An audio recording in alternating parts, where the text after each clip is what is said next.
Welcome to the retreat. So glad you're here. Hello, hello, hello. So happy you're here. Welcome, everybody.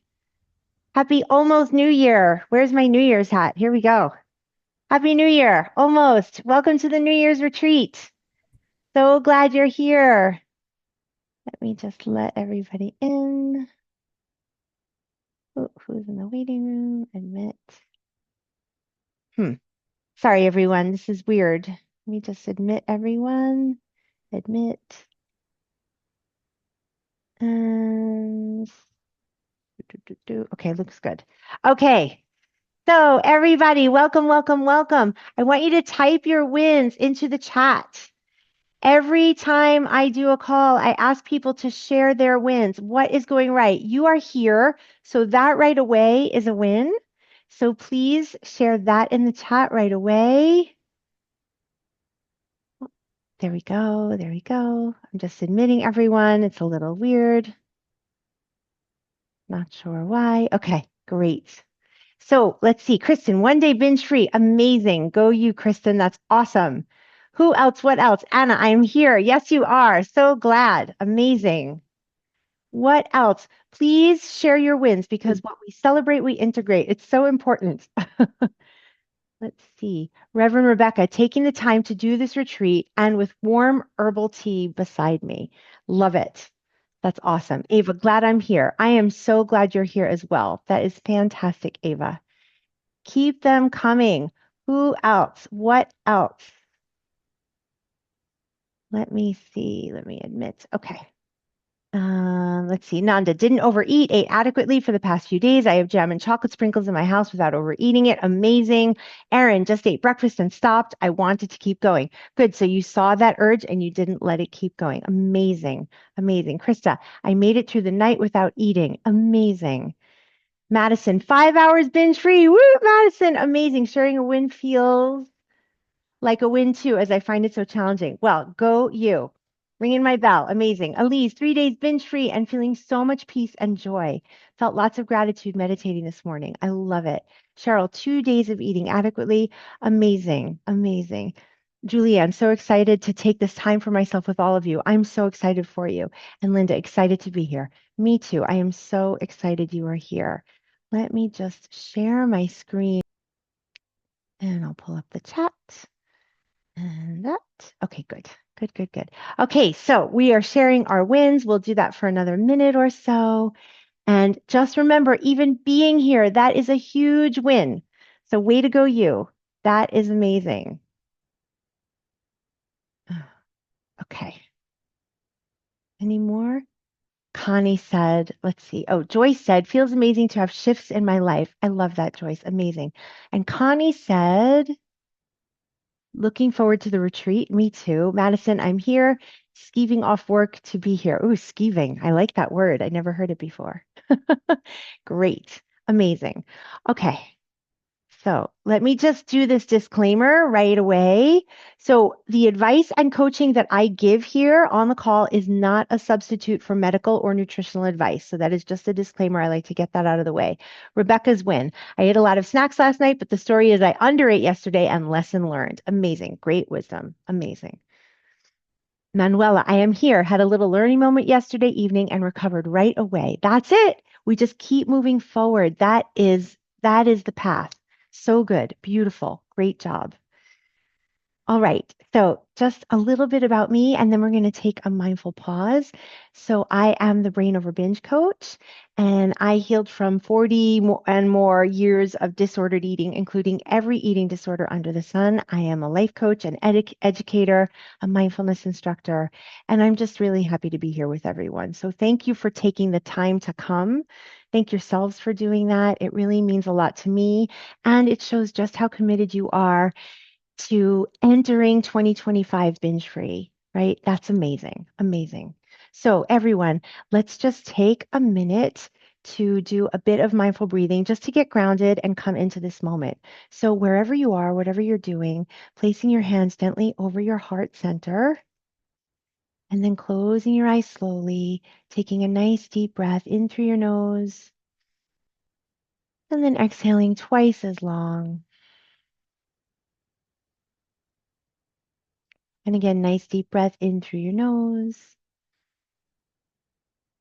And exhaling twice as long.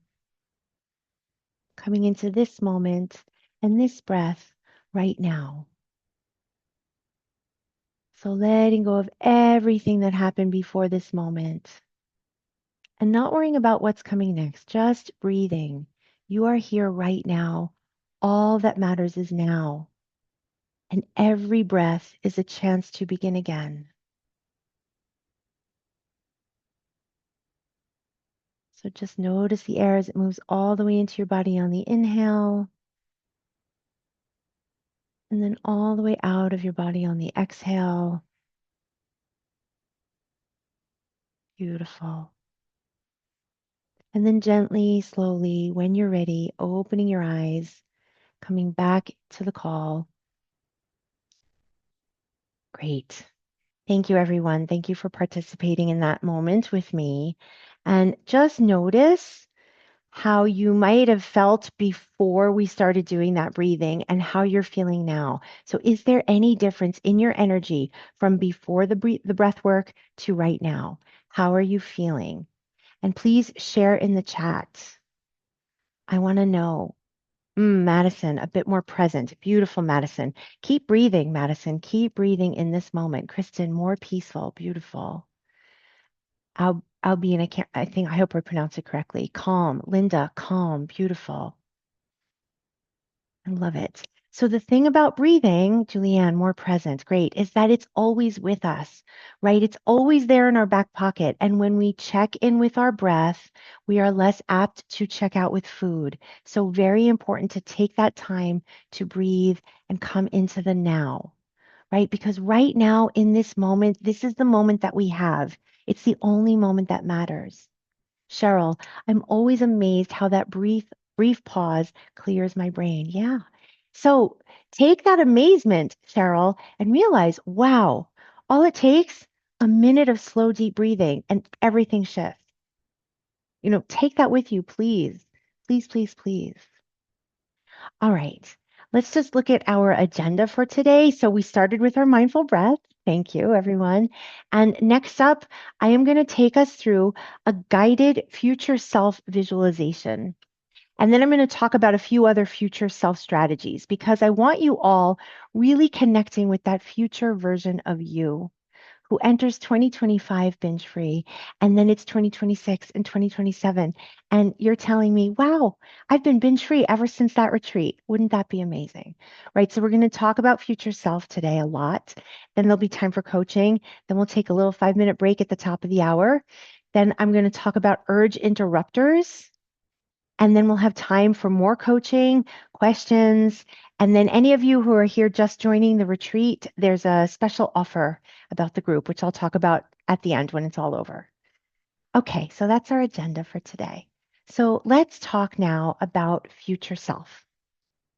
And I want you all to consider this.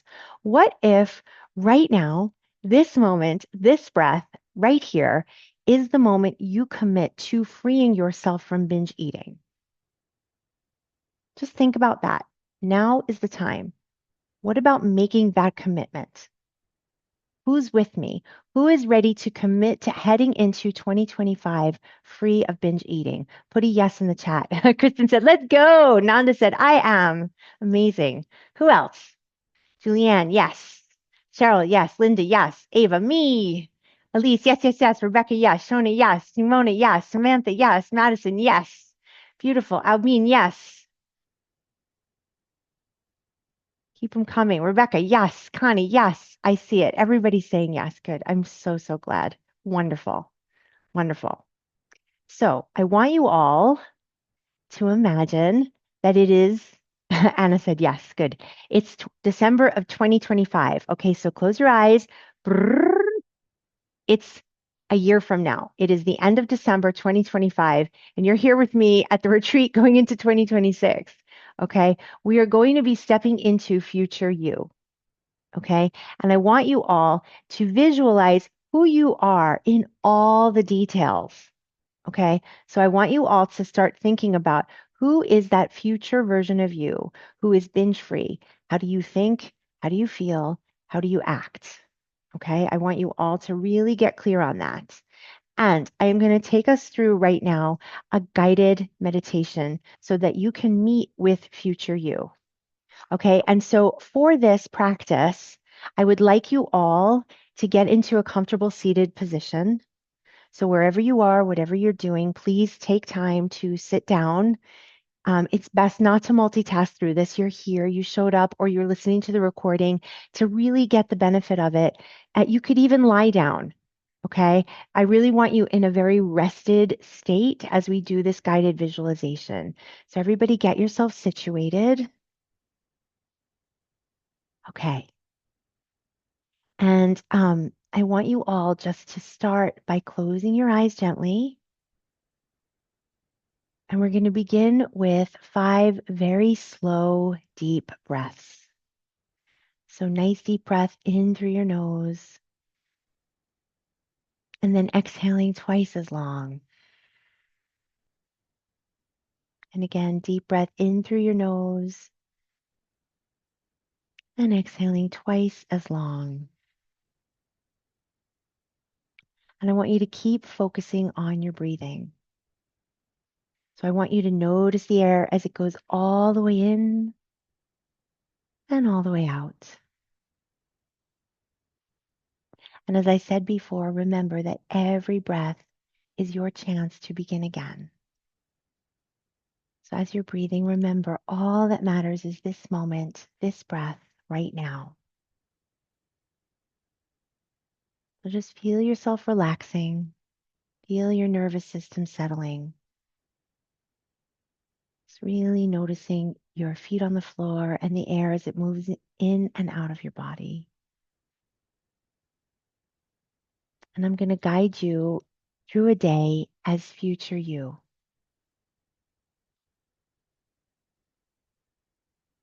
And just remember that you're going to be getting a recording of this, so you could revisit this recording anytime. And you can imagine this for yourself at any time. And now that you've taken this time to relax, let's begin.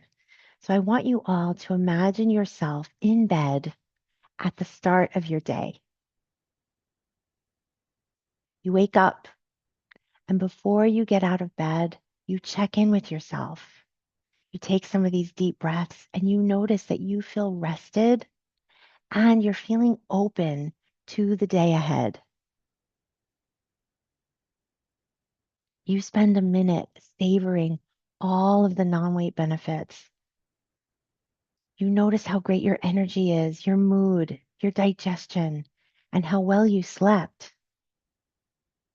And you say, go me, as you set an intention for the day and get out of bed with so much gratitude for the self-care that you gave to yourself yesterday. You walk into the bathroom and you look at yourself in the mirror. And though maybe you're not fully comfortable with the practice, you look deeply into your eyes and you say, good morning. I love you. Keep going. And then you take time for yourself to get ready slowly. This might include some journaling, reading, meditation, movement of some kind. It's all according to your own unique formula because you know how best to start your day and you give that to yourself. You enjoy it. You delight in taking that time for yourself.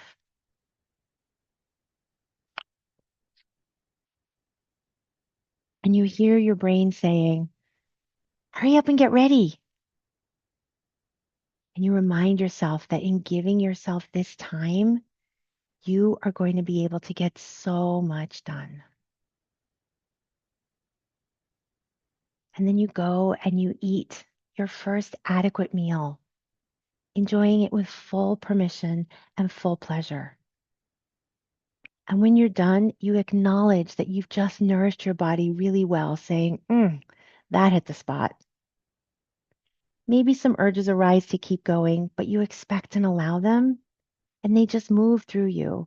And you're excited at yet another chance to change your brain. And as you enter into your day with your family or your colleagues or your commute or your school or your job, tensions arise. Nothing is perfect. Life is messy, and you expect and allow it to be that way. You take regular moments throughout the day to check in with yourself. Every trip to the bathroom is a chance to take 3 slow, deep breaths. You regularly check in so that you don't check out, and you look at yourself deeply in the eyes, in the mirror, when you wash your hands, and repeat, I love you. Keep going. No matter what arises, no matter what learning moments have occurred, you know that every breath is a chance to begin again. And during the day, when a learning moment arises with food, you keep it neutral. You expect and allow your brain to throw out urges to beat yourself up or to continue eating or to restrict. And instead, you check in and answer, what went well here?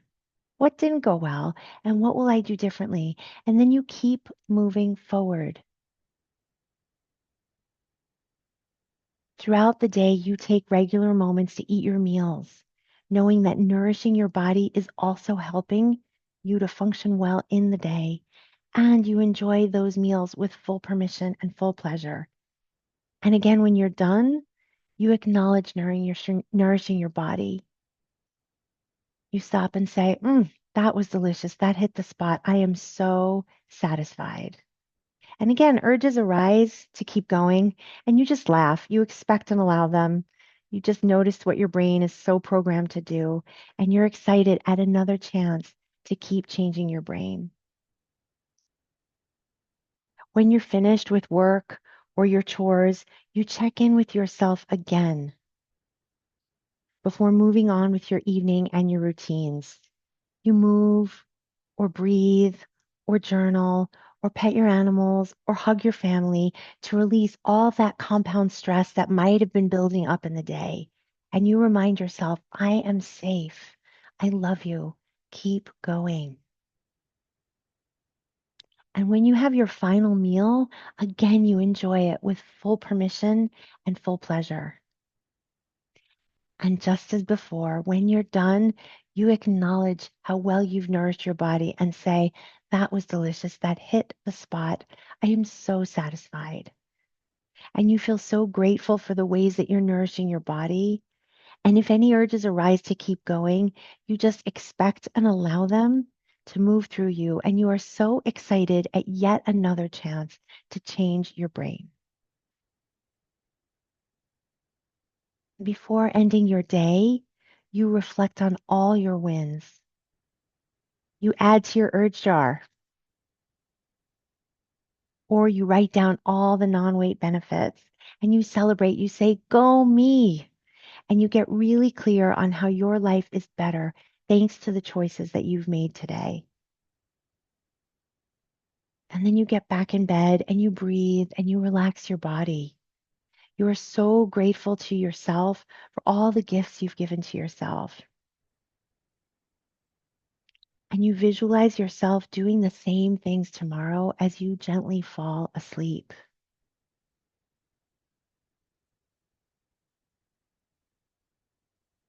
So just taking all of this in and just realizing this is you already. This can be you right now. So just keep focusing on your breathing. Notice it moving all the way in and all the way out.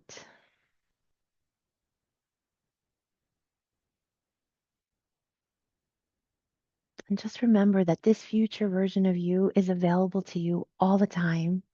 And you can come back to this recording for a refresher whenever you want. And then whenever you're ready, gently, slowly opening your eyes, you can come back to the call.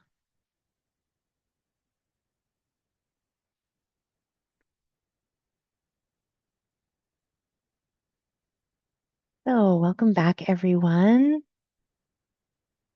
Thank you for doing that practice with me.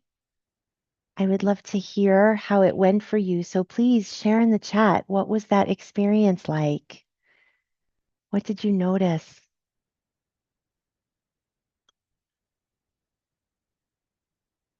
Ava, very centering. Great.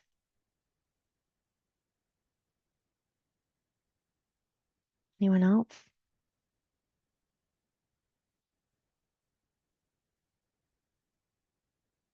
Lourdes, more hopeful in achieving it. Great. Kristen, checking in with myself sounds like a great way to start the day. And I never do that, so I will start. Oh, yes, beautiful. I love it.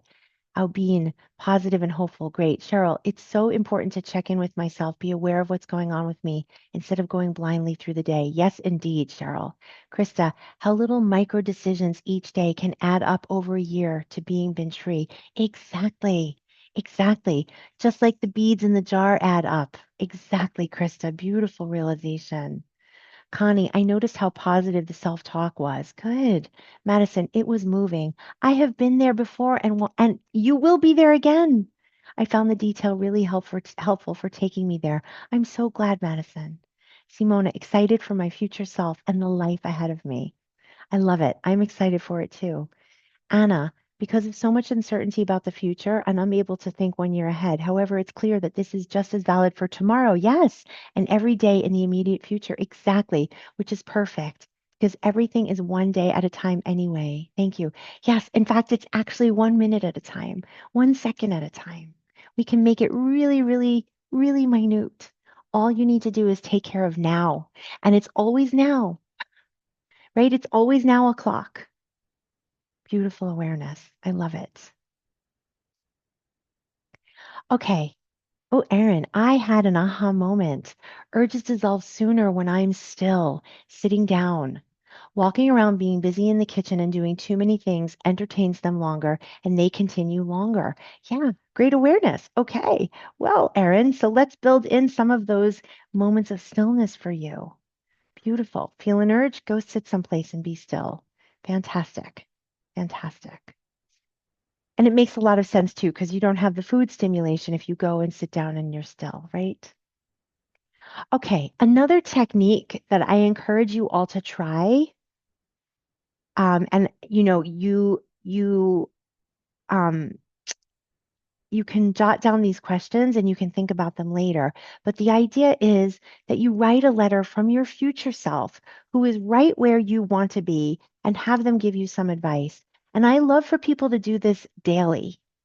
So it could be future you tonight. It could be future you in a week, in a month. It could be future you right before some big opportunity that's coming up.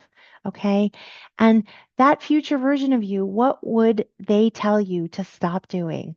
And what would they tell you to start doing? And what else might they say? And again, play around with future time. It could be later tonight. It could be 5 years from now. It could be 1 month from now. It could be a week from now, right? If you go there in your mind, you will go there in your life. And it's very important to get really clear on all the details. So I'm just going to show you an example. I had fun doing this, I will say. So, dear present Julie, I'm writing to you from June of 2026 because that's when I retire from teaching, where I am living my dream life in Paris, retired and free. I am so grateful you committed 100% to the Julie formula. It changed everything.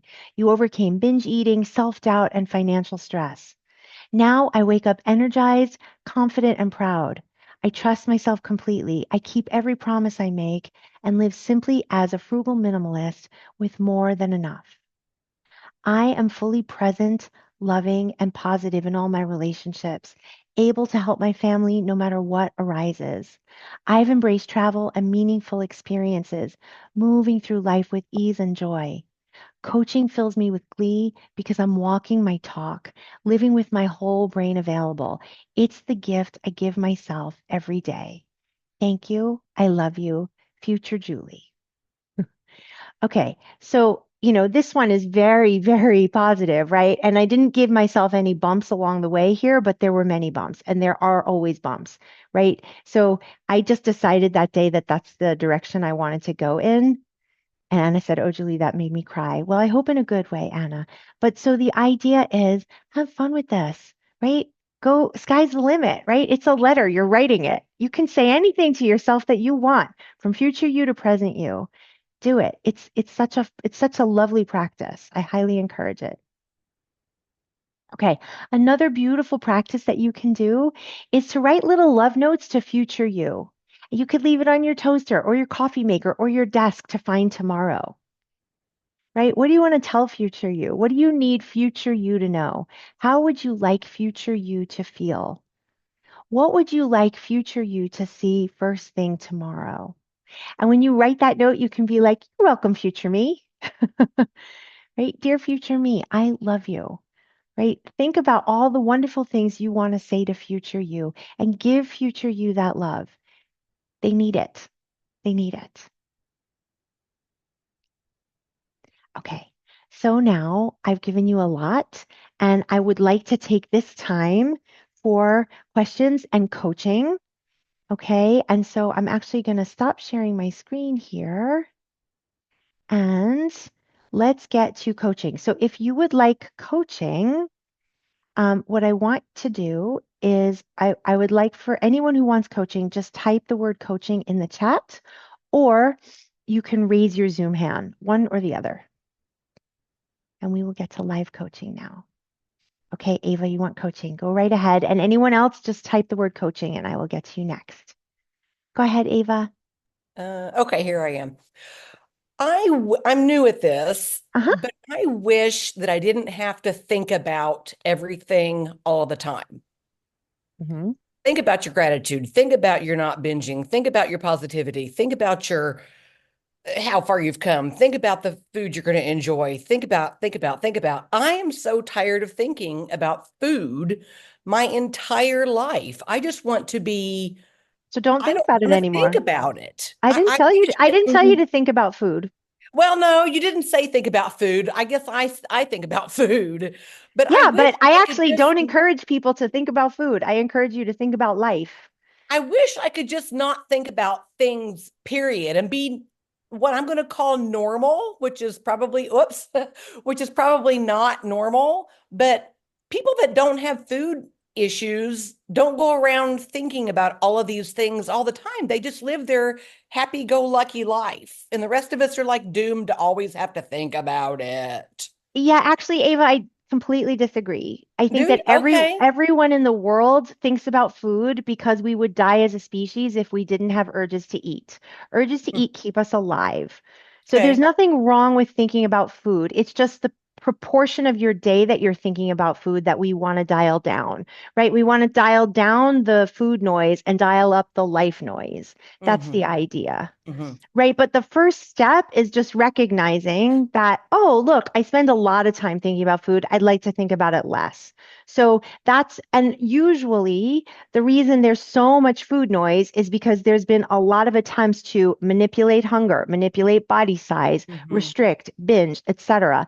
And so Yes. that's why there's this um, over like I don't I, like there's an overbalancing towards, oh my God, what am I going to eat? How much did I eat? When am I going to eat? La, la, la, like all of Yes. that. And so the way to dial that down is to number one, figure out your food formula and then leave it alone. Like Mm. I eat meals and I get on with my day. It's good enough food. This is not like I need to have like perfect gourmet scripted out meals where everything is amazingly dialed in. You eat some food enough to keep you full, and then you get on with the business of life. And so, I mean, our brains think. So I can't shut off your thinking muscle. Brains are going to think, but I do encourage you to figure out what would I rather be thinking about. So maybe it's trips with your family or uh, redecorating a room in your house or some art project that you'd like to do or some other project in your life or gardening or travel or like whatever things, really light you up.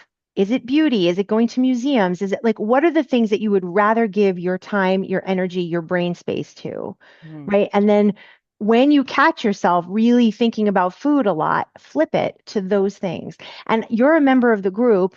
One of the lessons in the group is about becoming life focused instead of food focused. So I encourage you to watch that lesson.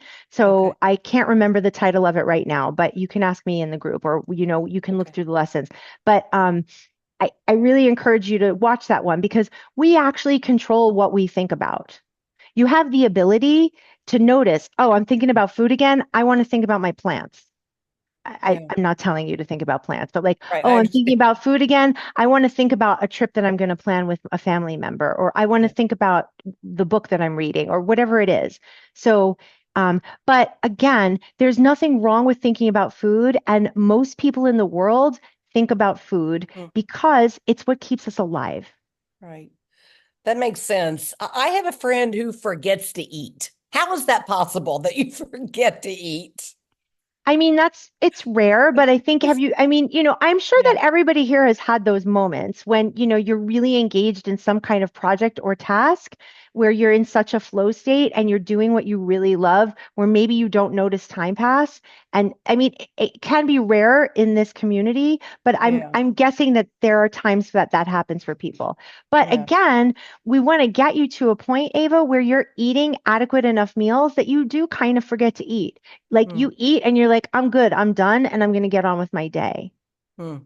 I can't imagine being there, but I'm going to work on it. Okay, fantastic, fantastic. Well, first Okay. step is finding your formula and making sure you're eating adequately because then it's like, I don't need to think about food now. Now it's about allowing urges and getting on with life. Yeah.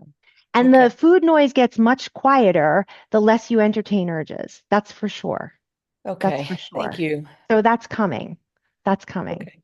Okay, great. Okay, Lori said, I can so relate. Krista said, is it more thinking about recovery versus food? It's hard work.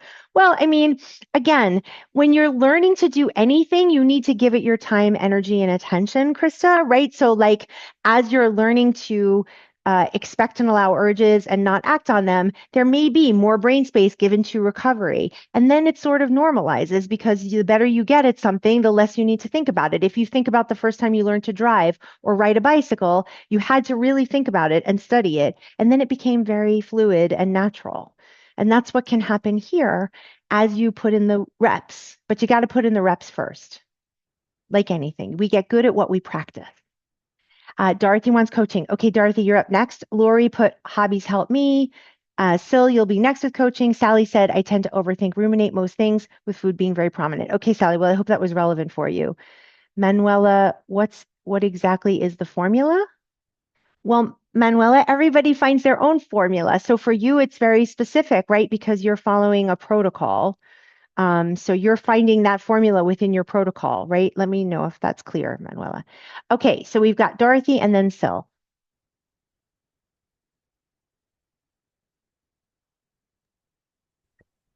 Um, Hi, Julie. Hi. So I just want to say I have a really hard time stopping a binge, and they tend to go on for months until I can kind of get up the energy or the motivation or whatever to try again. And so, yeah, I'm having a really hard time right now just getting Okay. off Well, that. so the thing is that the more you reward the urge to binge, the stronger that pathway becomes. That's why it can feel harder and harder with each day.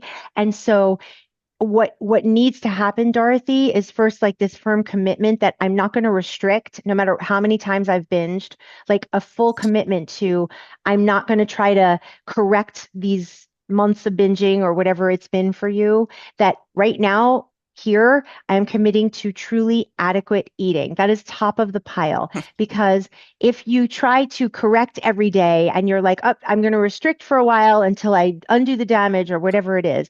But if you say, I am committing fully to eating adequately no matter what until I am good and full, consistent meals. And then I am going to expect and allow very strong urges because there will be very strong urges at first because you've rewarded that pathway. It's been, urge, binge, right? And it might be restrict, urge, binge, but that pathway becomes like a superhighway. And later today, I'm going to be doing urge interrupters. So that will be very helpful for you.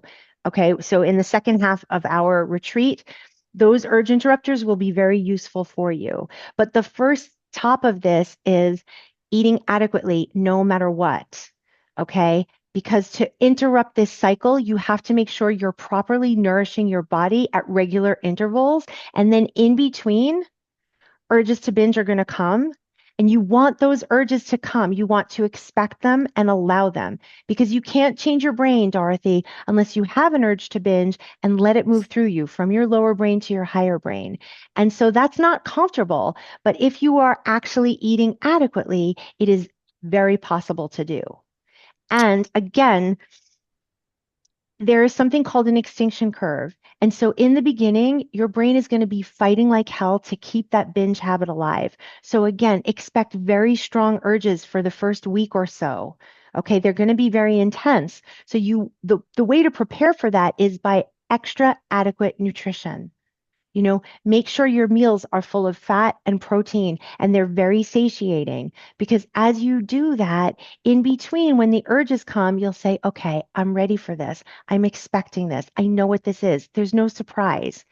And don't think, oh, one day binge free, forget it. I'm cured. That's the end of it. It's like, no, it's months to a year, right? Not that it takes months to a year for them to get quiet, but that you want to expect that you're going to be having urges for a while. And in the beginning, the first week, 2 weeks, they're going to be very, very strong.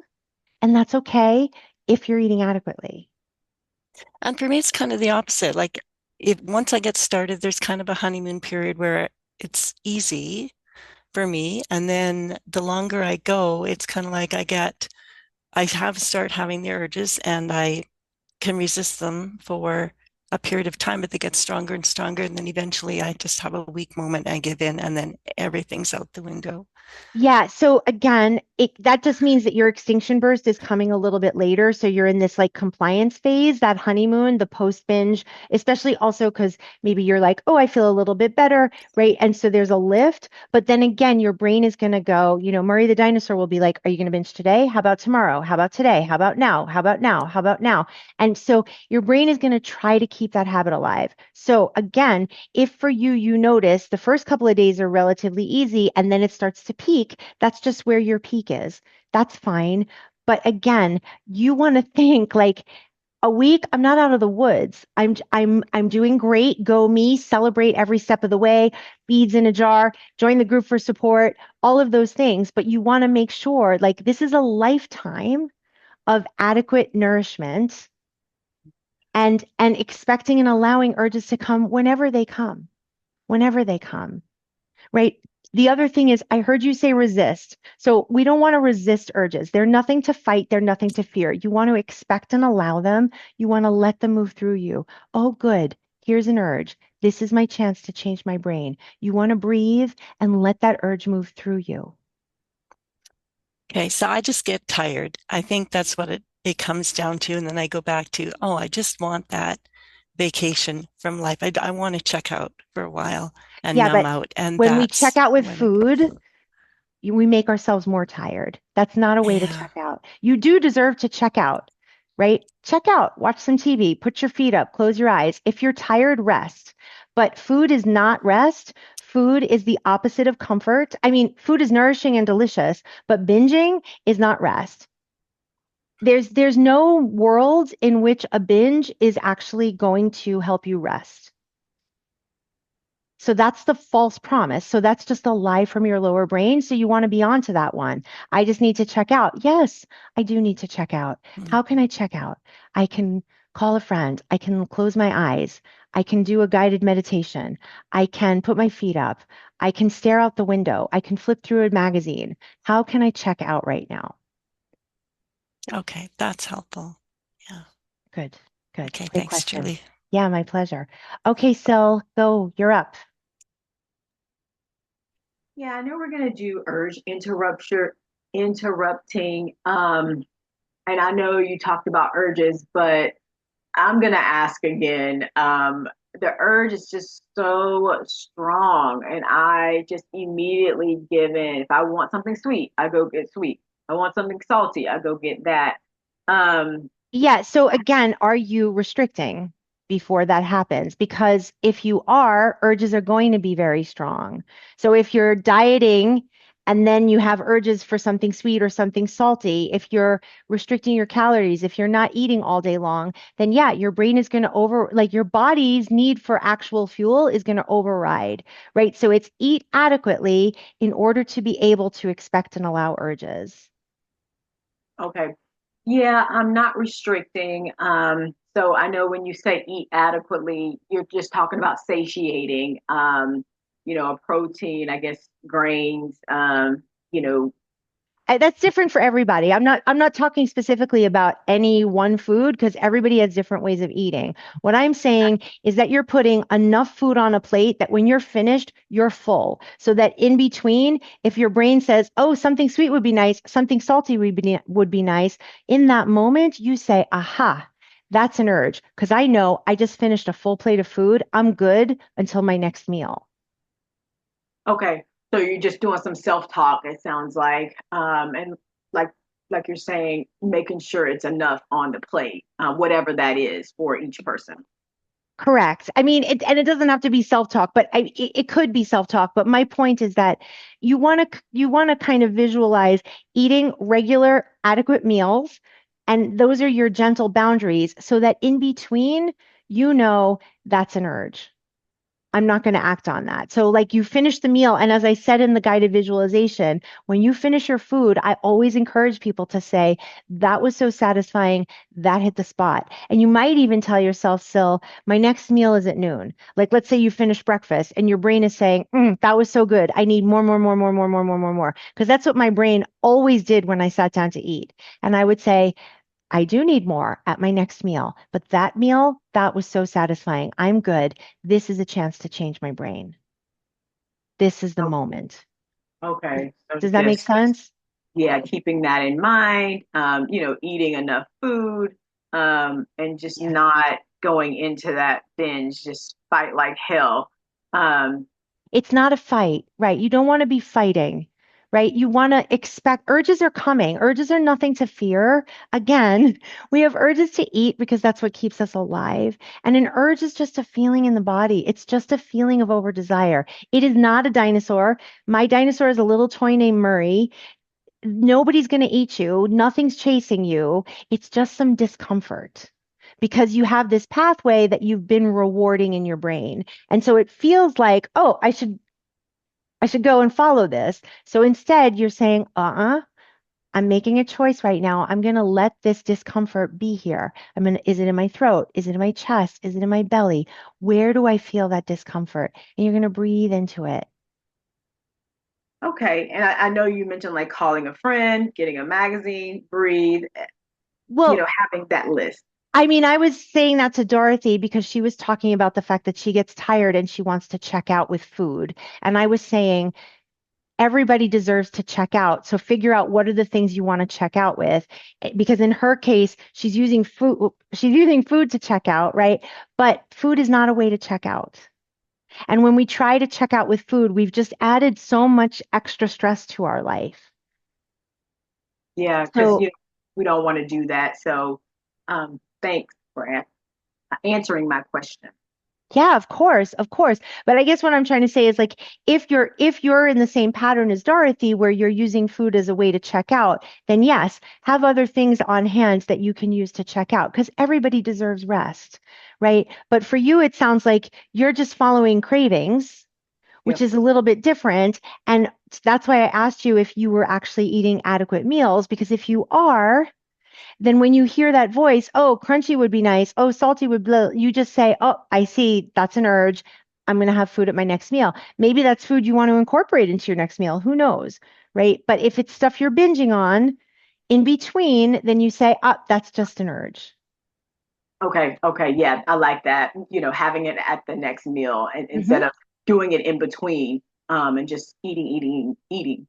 Right. Right. Exactly. Creating those gentle boundaries for yourself. Great. Excellent. Excellent. Okay. Let me just see in the chat. Sally, I tend to overthink, ruminate most things with food being very prominent. Okay, Sally. So again, we want to, kind of reproportion our thought space and our brain space.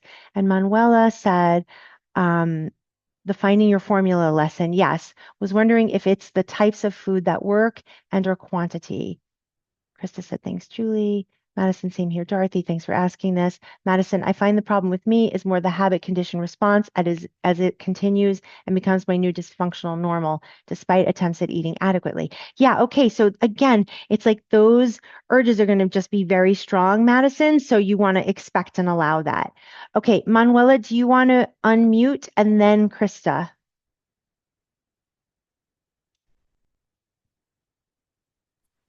Yes. Hi. So I will watch the lesson. I was wondering because basically nobody eats the same thing all the time. Hmm. Uh, so the formula is figuring out what types of food work and how much of them For you.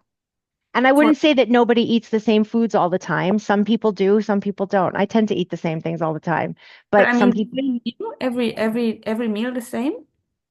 no, but I mean, I'm just trying to say that like we don't want to speak about everyone. We want to speak about Manuela. That's my point. So for you, within the protocol that you're now following, it's about looking at like these are the foods that I'm including to help heal my medical condition and what combinations of foods are delicious to me and filling so that I can close out my meal. Hmm. Okay. Yeah, thanks. Does that make sense? Yeah, it does. Yeah. I mean, I do worry a bit about nutrition because if we eat the same foods, they say that the gut flora changes and we don't get enough nutrition. But right now, I'm actually forced to eat the same food. So, Yeah, I mean, I think that that's a little bit of Murray looking for more danger. I think right now you're in an acute situation. And as it resolves, gradually, it seems like you're working with great practitioners, hopefully. And I think you even said yesterday, right now it's maybe a limited range of foods, but then it might open up later. But just yeah. kind of stay here for now and say, like, I'm healing this condition and this isn't forever. Yeah, to be honest, I'm actually not working with anyone because there are hardly any people that know about this. I've discovered Oh, myself what the problem was. oh, I okay. to salicylates right now, which are in most foods. And Mm, it is related to a set of nervous system and medical stuff. And I do need to figure it over time. And I'm hoping that I'll be able to introduce more foods as I okay. rewire them. Yeah, But yeah, for yeah. I would just stay with that hopeful perspective, and I would keep thinking like when your brain is like, I'm not getting enough nutrients, like whatever it's going to say like, I'll be okay. Just remember also, Manuela, that there are many cultures that eat mono foods, right? Mm, And they live long lives. So, I mean, while you'd prefer to have a wide variety, right? Great. But for right now, your top priority is healing what's going on with you, healing this flare. And so working on that, seeing the healing, and then gradually getting curious, like maybe a little bit of this doesn't activate me. Great. You know what I mean? Like titrating a little bit. mm. Yeah, I do have a hard time with it. I tend to sleep and then I don't feel well and I don't know what caused it. But yeah, I guess it's a practice. It's a practice. Yeah. I mean, I know you mentioning last night you had that learning moment. And yes, it's a practice. And I think also, like, give yourself so much grace and compassion and love because what you're doing is hard, right? Look at that. You're like researching on your own, you're finding your way, you're figuring things out. Like, just be like, go me. I am such a rock star for being so tenacious and so persistent with this. And I'm finding my way. Yeah. Mm. Thank you. Yeah, yeah, of course, of course. Okay, Krista, you're up next. Ava said I eat the same things on rotation. Joyce, I'm so used to counting calories or judging my food intake by what I deserve. I can use more repetition about earning food, about not earning food, right? You don't need to earn food. You get to eat, Joyce. You eat your meals because you're a human and we eat food. You deserve adequate, regular, reliable nourishment. Absolutely. Ava, too much variety is overwhelming for me. Okay, great. Good for you to know that. Okay, sorry. Krista, unmute yourself, please. There we go. Hi, Julie. Hi. Yeah, I know everybody's experience is obviously going to be extremely different, but Hmm. I just wondered if you wouldn't mind sharing your experience on, Murray the dinosaur quietening over time. Like how did that work for you? Was there a month of just really loud and every single meal, a lot of work, and then oh, It was gone. Or months. It was is it a for me, year? Is it yeah, it was yeah, months of loud. But yeah. it wasn't months of me taking it seriously. Gotcha. You know, you often ask that question of how long is this going to take? I've noticed that pattern with you in the few short days we've been working together. And I encourage you to notice that as Murray. How long is this going to Yeah, take? Am I gotcha. going to be dealing with this forever? Instead of just staying where your feet are planted. Right now, it's like this. Yes. In fact, that green painting Yes. back there in my kitchen says, right now, it's like this. Gotcha. And don't worry about Yes. tomorrow and don't worry about how long it's going to take. It's different for everyone. What I know for Yes. sure is if you resist it and fight it and say, I can't stand this and why is this happening and I'm so tired of this, it will stick around a lot longer. I'm with you. If Yes. instead you Yeah. say, oh yeah, I'm having urges because I've been rewarding them. And so they're going to be here and everyone is a chance to change my brain. Amazing. And you take it a little more lightly, right? You take it a Yes. little more Gentler. lightly, and then you see your brain going, yeah, but how long do I have to do this? Is this going to be here forever? Right? Like when you notice that, just be like, oh yeah, right? And just go, Another okay, Mari. another Mhm. Murray. And then it's Mm, like each day that you don't reward urges, they will get quieter. Sometimes they'll be mm, louder. And then you might go, oh my God, this again. And then you notice, up, I'm resisting. Let me relax. Right? I was saying to Dorothy, like, no fighting it. We don't want to resist or mm, fight urges. We want to breathe into them. And when they're mm, there, and remember also, the stronger the urge, the more brain change is happening. So welcome mm, those strong urges. Oh, good. This is a doozy. Big chance to change my brain here. mm. Yeah. Gotcha. Thank you, Julie. Make sense? Yeah, it does. Thank you. Okay, sure thing, sure thing. Um, Lori said something I learned at Brain Over Binge is to eat what a normal person would eat. Ava, yay, please share. I'm not sure what that means. Shona, that's helpful to hear. That's Murray. Yes, yes. Okay, who else would like coaching? We have a few minutes before we take our break. We can take one more person for coaching now. Madison, wondering about authenticity and fake it to make it and how to manage the two. I feel I need to fake it to make it and to act like my future binge-free self to make it happen, but then it feels so inauthentic to celebrate coaching. Okay, so unmute Madison. Yeah. Um, Hi. Yeah, I mean, I think that you're in that very low post binge cycle right now, so it will feel inauthentic. And so we can all Mm, cheer you on and believe it for you and mm, take it, take it until it starts to feel believable. It could also mm. be that it's not in your nature to get really exuberant, and that's okay. You don't have to be super exuberant, but you can I recognize can. when you do Yeah. something hard and say, "Woo, I did it." I think it's just like it's gone on for so many years and it's so relentless that it's I mean, like because when I am in a phase where I am, more recovered, like I've made it up to about 8 months in the past. And Amazing. most years I'm getting to sort of like 4.5, 5 months, which is when I'm in that, I have to say I'm full of celebration because it's like my whole life just turns around and Yeah, totally. everything, just everything gets so much better. So I see how, wonderful it can be. And I really do, I can get so high on life, I really, really hmm can. hmm But Yeah. yeah, So that's coming. That's those, coming. yeah, I guess it's the part of me that struggles to believe it because I've been in a difficult one on and off for so many months. I've sort of just Yes. last year I had sort of 5.5 months of recovery, and then since then it's just been constant, like binging, and then maybe I'll manage a week or two of recovery, and then I'm back in it. So I think there's like this. It's like the two extremes, either doing amazing or hmm like absolutely drowning, Right. and Right. But I guess my point is I think that with each day that you yeah, start keeping that commitment to staying binge free, it's going yeah. to feel a little lighter and you're going to feel a little better. That's And true. I mean, if I can just keep doing it, I will feel better. I know, yeah, I know. yeah, it'll lift. The But low feeling will lift for sure. Right now, you're like swimming through molasses, and soon the water will clear and it will feel lighter and you will feel better. But it's about getting through that period, that initial period, and knowing like it's going to suck for a couple of days. I used to say you need to go all in for the suck. yeah, Yeah, yeah, yeah, yeah. yeah.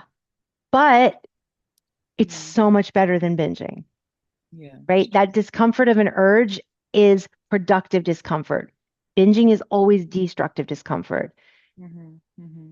Allowing urges, productive discomfort, because on the other side, you feel better and better and better. And on the other side of binging, you feel worse and worse and worse. Yeah, Always, always. yeah.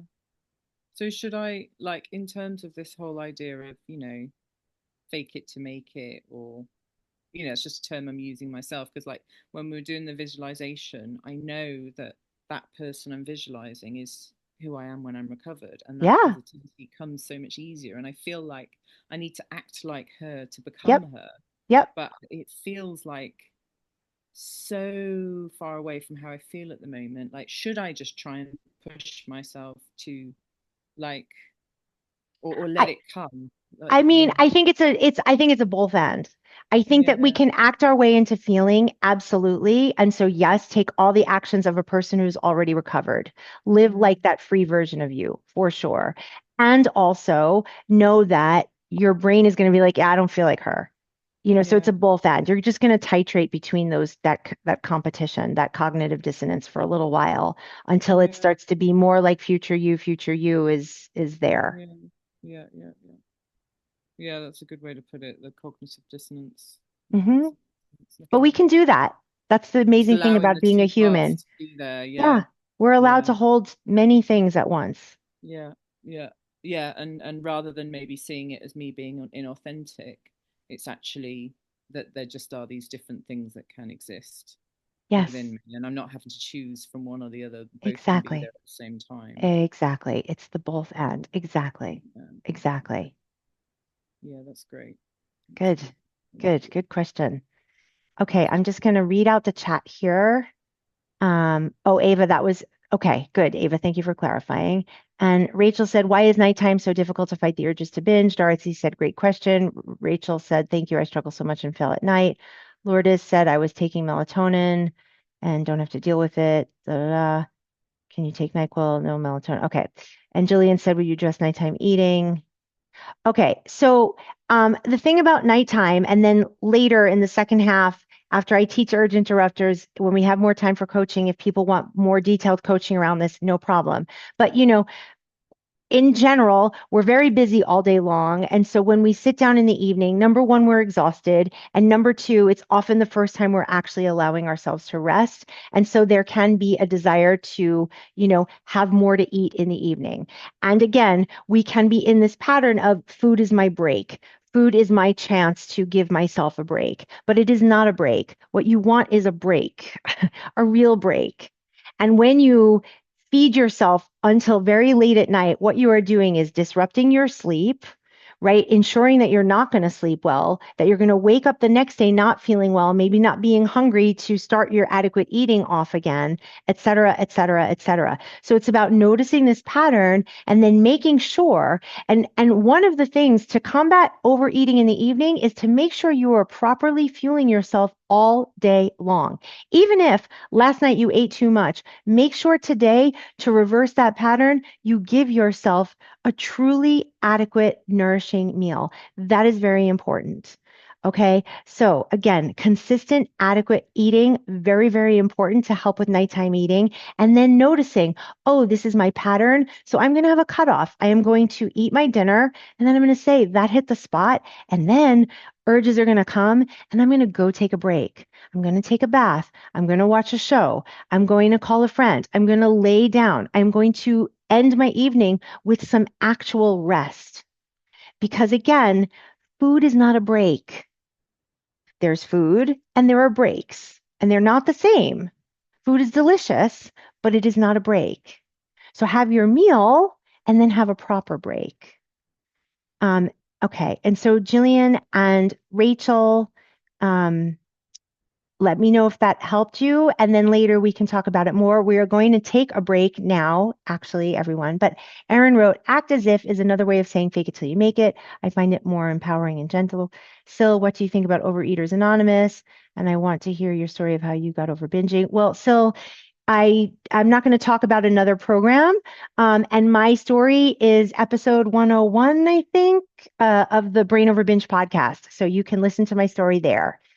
Kristen wrote, oh, wait, it didn't work for me. Brain over binge is the only thing that, okay. Nanda, I think it's so personal. It didn't fit me. Okay. Simona, regarding nighttime binges, from personal experience, for me, it was either inadequate or very irregular eating through the day, or pure decision fatigue, or both. Usually we are strong willed throughout the day, which makes it easier for us to make better choices that make us feel good. Kristen, hopping off. I have to start work now. Okay, bye, Kristen. Have a great day. Rachel, yes, that helped, and I will do that tonight. Getting some Post-its to remind me, placed in the bathroom and bedroom. Thank you, you're a blessing. Oh, my pleasure, Rachel. Good. Okay, everybody. So we are going to take a 5-minute break. So important to take breaks, right? Because everybody needs to do that. So we're going to take a couple of minutes here. I'm going to share my screen again. Hold on. Slideshow. There we go. Okay. So stretch, get whatever you need, check in, maybe reflect in a journal, run to the restroom, get some water, and give yourself some true self-care. And we will be back in 5. Okay, I'm going to play this timer. Here we go. Okay, welcome back, everybody. I hope that you had a good break. And I am going to go to the second half of our retreat today. Whoops, what happened to my... Oh, can everybody hear me? Let me just make sure. Can everyone hear? Let me know in the chat if you can hear me. Yes. Okay, great. Sorry. Okay, wonderful. Wonderful, wonderful.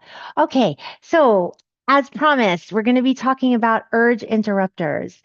So, an urge interrupter is this idea of a quick tool that you can use in the moment of an urge to help you break the automatic neural pathway, right? I was talking earlier about that superhighway, right? Binge, eat, urge, binge, restrict, binge, whatever your pathway is, right? It's like zoom, zoom. And so what we want is to have a roadblock, right? We want to lay something down on that superhighway so that there is a detour.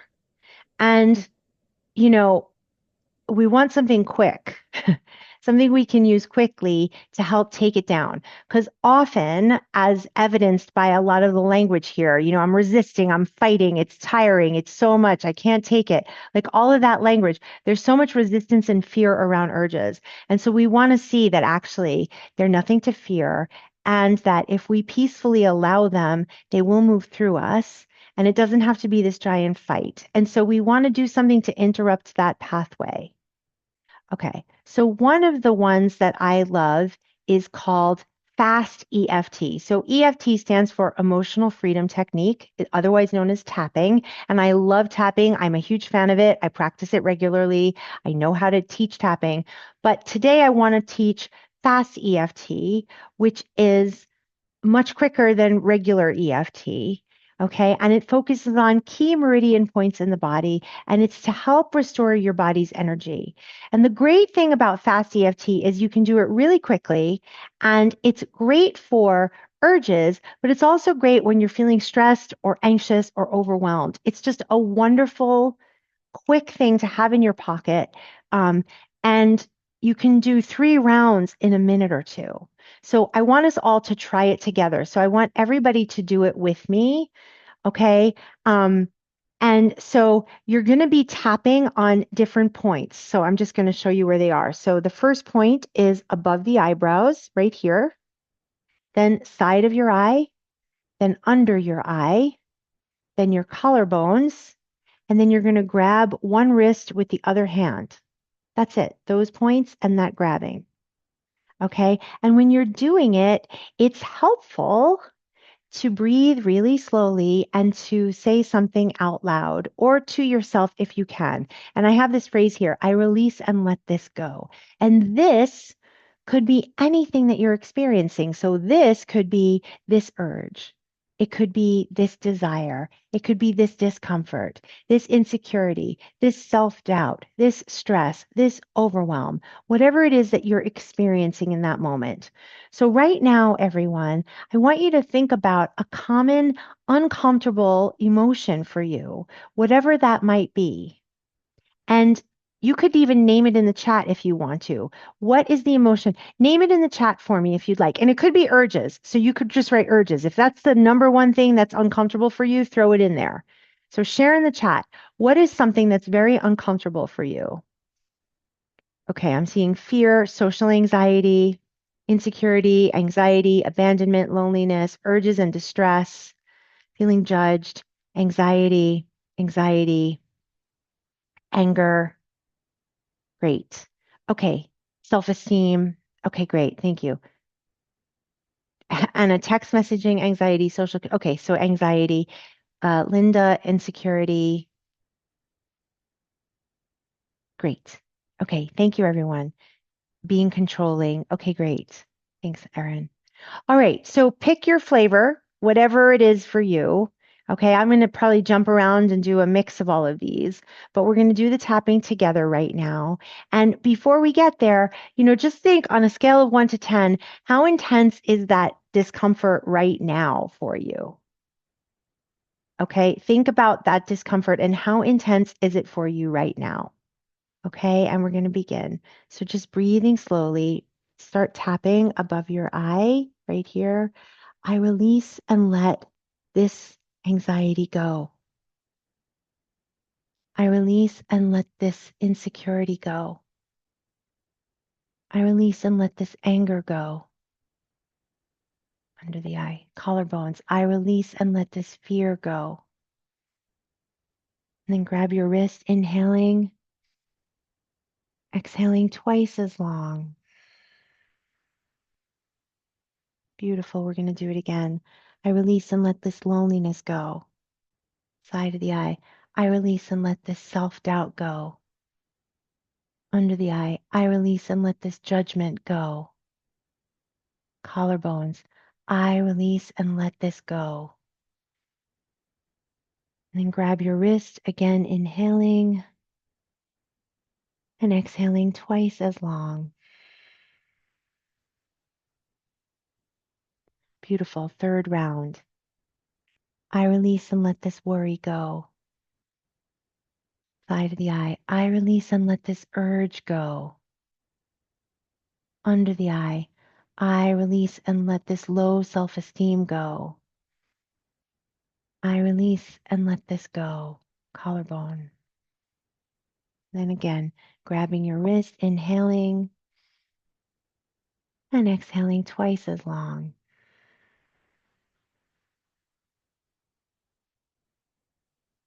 Beautiful. So just check in now and notice how you're feeling. Notice on that scale of 1 to 10 if there's any reduction in the intensity of that discomfort, or just what that practice was like for you. How did it feel? And share in the chat, please.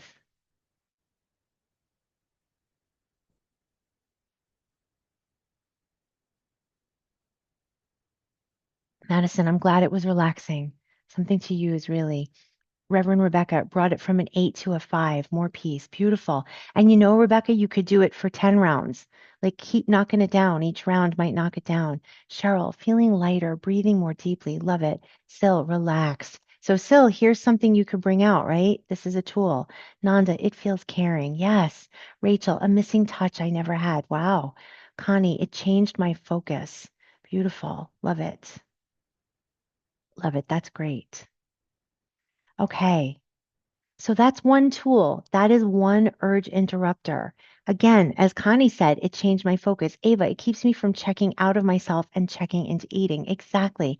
Anna, does the tap have to be on bare skin, collarbone, or it could be through clothes? I'm using clothes. I've got clothes here. Absolutely. I do it with my coat on. For sure. And it doesn't have to be perfect either. It's a very forgiving modality. There's no perfection to this. It's more the act of like the tapping and the breathing and the saying the phrase out loud that's going to quiet your nervous system and regulate your energy. Great question. Great, great question. Anyone else? Phil, is it each wrist and then the other one? I mean, I always grab my right wrist with my left hand, but you could grab either one. Again, it's very forgiving still. So you could tap on one side, then you could tap on the other side. You could stick to one side. It doesn't really matter. It's the practice that matters. Great questions. Okay, so let's get to the second one. The second one is really, really simple. It's heart breathing, which is how we started the retreat, right? I always start with this. And I always ask people when I'm doing the guided meditation in the beginning of the session to place their hands gently over their heart center. So if that's available to you right now, I would love for everybody to do this. So take your hands and place them gently over your heart center. Okay, because just the act of doing this is a self-holding posture. And doing this, your hands on your heart, it stimulates the vagus nerve, which is going to help you get into that parasympathetic nervous system. It's slowing your heart rate down because the warmth of your hands against your heart, it slows the heart rate down. Also, as you put gentle pressure here, you're actually releasing oxytocin into your system. Okay, so just the act of doing this is a calming act. And then we take it up a notch by inhaling slowly and exhaling twice as long for 1 to 2 minutes. So we're going to do that together. And while you're doing it, you could be saying something out loud, like, I'm feeling an urge, and that's okay. Or I'm feeling anxiety, or social anxiety, or self doubt, or fear, or shame, or insecurity, or incompetence, whatever it is that you're feeling. So you could be saying that out loud, and with your hands on your heart and the deep breathing, it's all going to settle. But the idea of the exhale being twice as long as the inhale is that also brings you into the parasympathetic nervous system, your rest and digest mode. So I actually encourage people to put their hands on their heart and take 3 slow, deep heart breaths before you eat anything.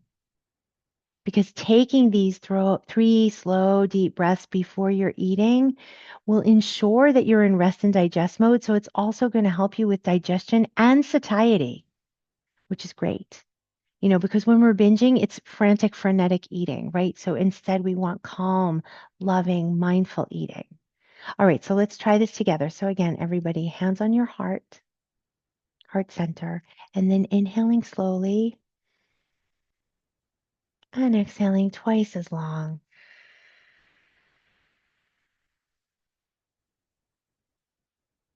And again, deep breath in and exhaling twice as long.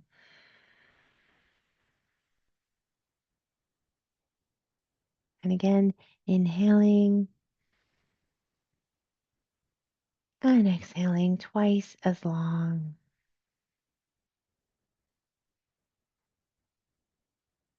And as you're doing this, really noticing your energy, inhaling and exhaling twice as long. And maybe naming your emotion, whatever it is, whatever that discomfort is. Inhaling, exhaling twice as long. I'm feeling an emotion, and that's okay. I'm feeling doubt, shame, worry, confusion, and that's okay. Inhaling, exhaling twice as long.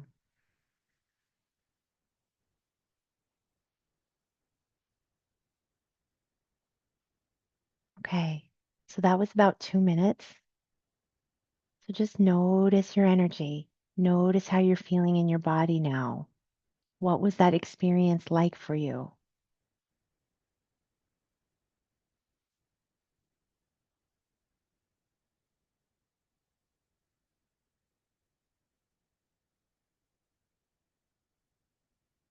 Just waiting to hear what people say. And while I'm waiting, remember this practice. I mean, you can do it anywhere and you do it for as long as you need. Lourdes, I feel relaxed. Madison, relaxing also. Yeah. Yeah. So imagine an urge comes and you do this instead. Ava, I'm beginning to understand the difference between willpower and allowing urges to pass. Exactly. Exactly, Ava. That's the idea. We're not fighting through. We're breathing through. We're feeling through. We're letting it move. Madison, I need to remind myself to check in and breathe more. Good, good.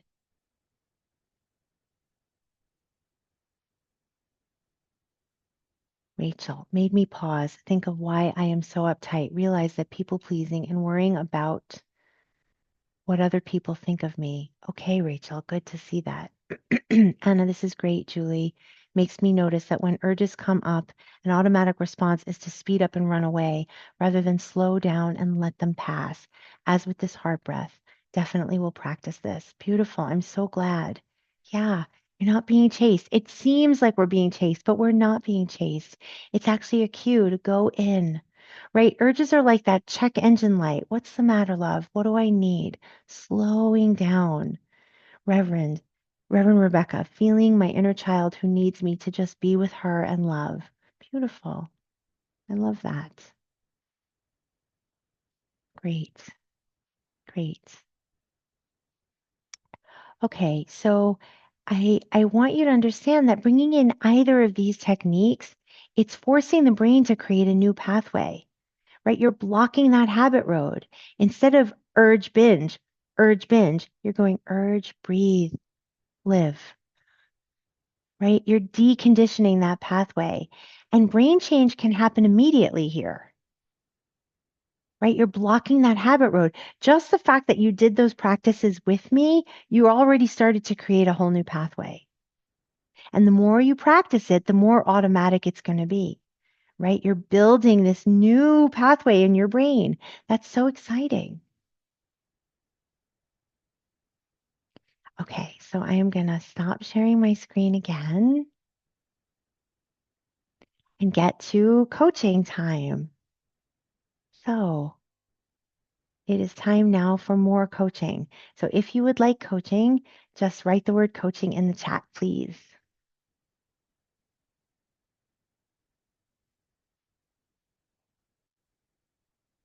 Anna said, yes, that feeling of being chased, actually, it's a signal to do the opposite and slow down.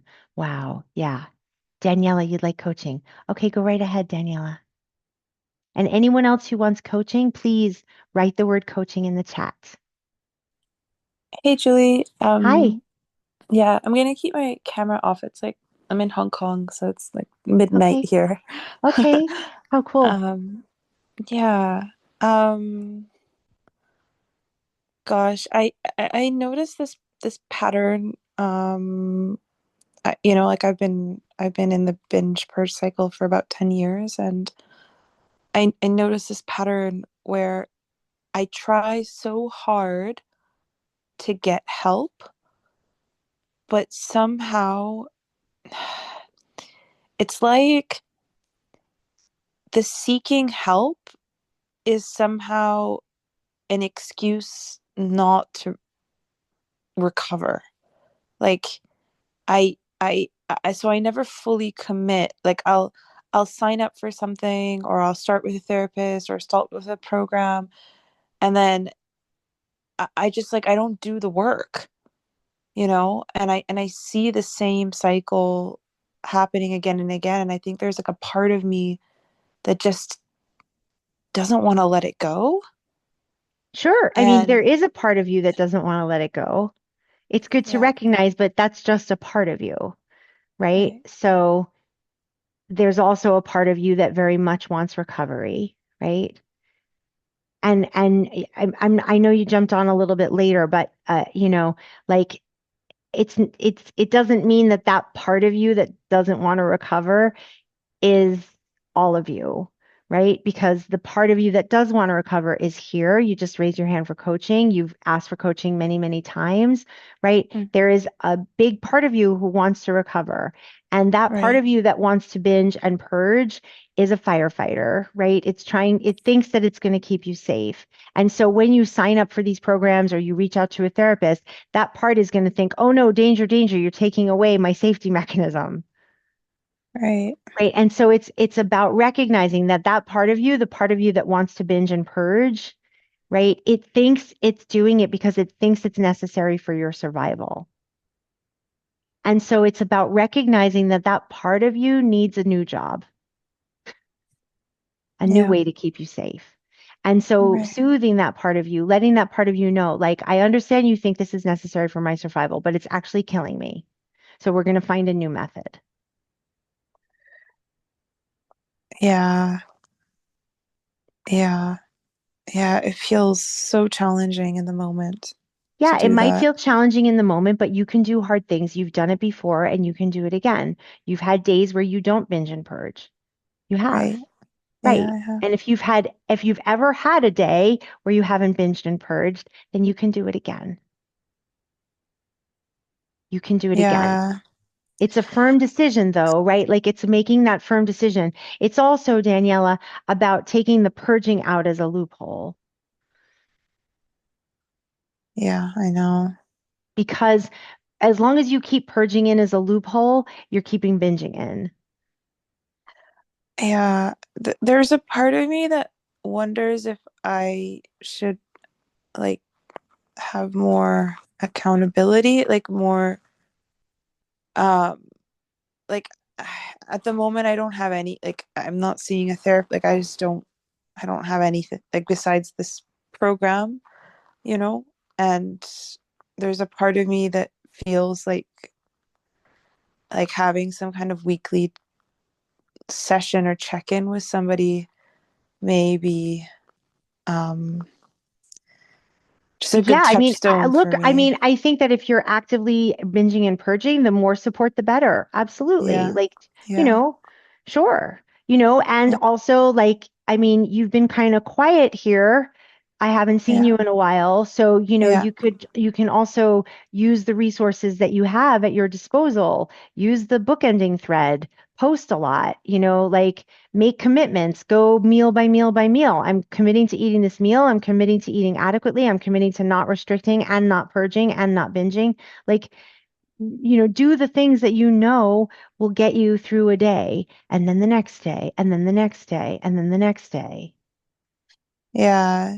I It mean, feels like because, I have like good uh days and mhm. then was I'm like on the up, then like I'm not as vigilant, right?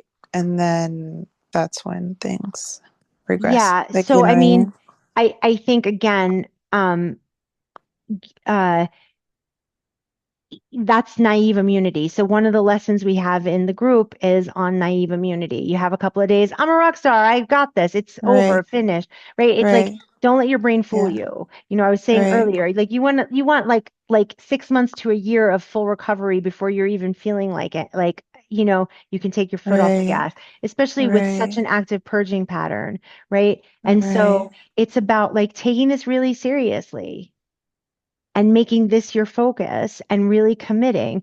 And I mean, I'm all for you getting whatever support you think you need, but I'm also hearing you say, I sign up for lots of things and then I don't do it. So maybe let's see how you do with actually using what you already have Yeah. at a new level. Right. Right. Right. Right. And what would that mean to you? Um,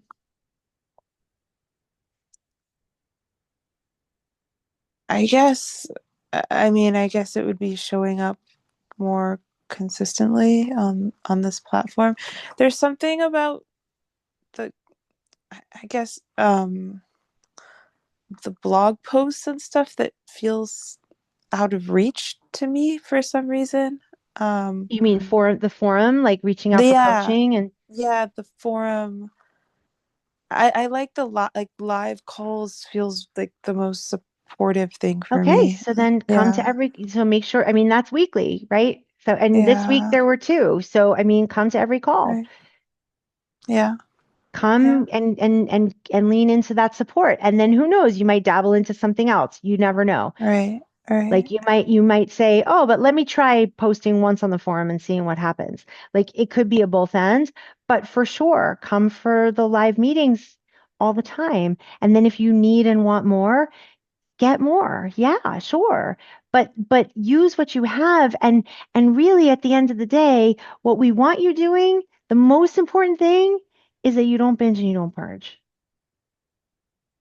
Uh, So from there, everything will open up to you. mhm. Mhm. Yeah. Yeah. So, I mean, that I encourage that. I encourage that you make a commitment to adequate eating. I know we've talked about that for you, and then allowing urges in between, right? And then building on each win and knowing that you have this pattern of like, I do well for a couple of days and then I think I'm fine. And Yeah. then, right. And so not letting that pattern continue. Instead, saying, I'm doing well for a couple of days, amazing. I'm going to intensify my efforts here. Right. Yeah. Yeah.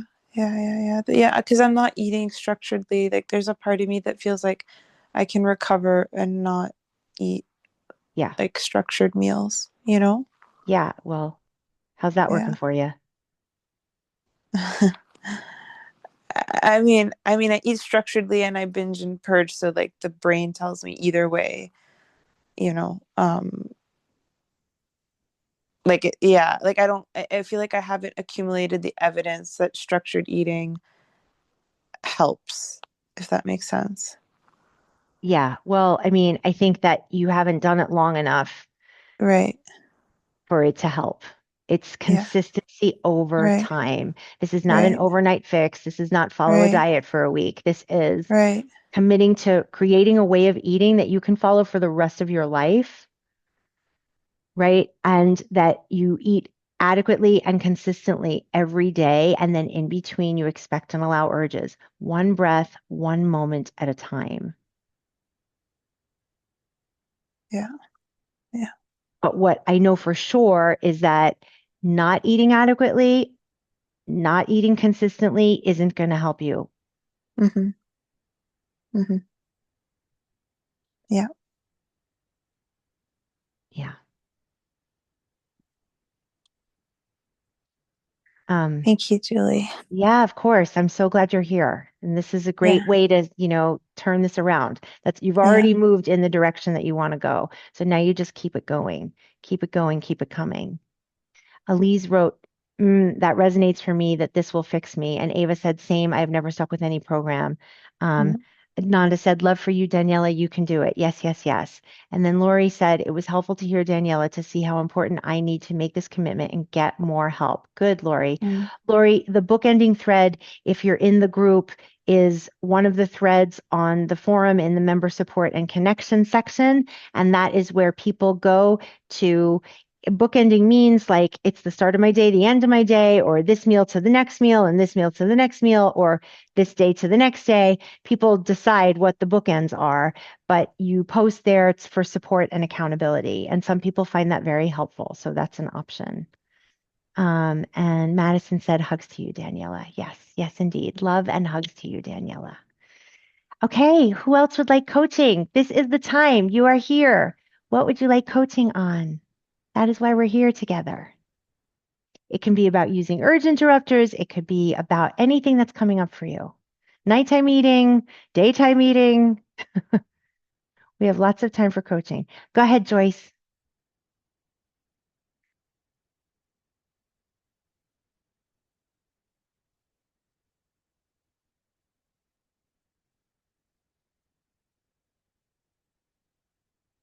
I don't hear you, Joyce. Joyce, can you unmute yourself? Yes, you are muted. So there's a little microphone icon. You need to touch it so that it will unmute you. And then Elise, you'll be next.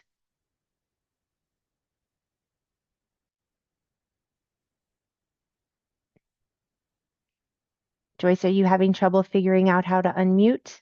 Oh, there you go. It just wouldn't. There you go. You got it. Well, I had a huge win. My eating disorder has been, I know it's incredible, but not hidden from my husband, but I hadn't talked about it openly for him. And we've been married almost 50 years. The whole time I was hiding and Mm. and just we're living in a very small space, so we're communicating more, Mm-hmm. which is turned out to be a good thing. And he talks about his weight, his intake and output. I mean, he talks about that freely where I don't. It feels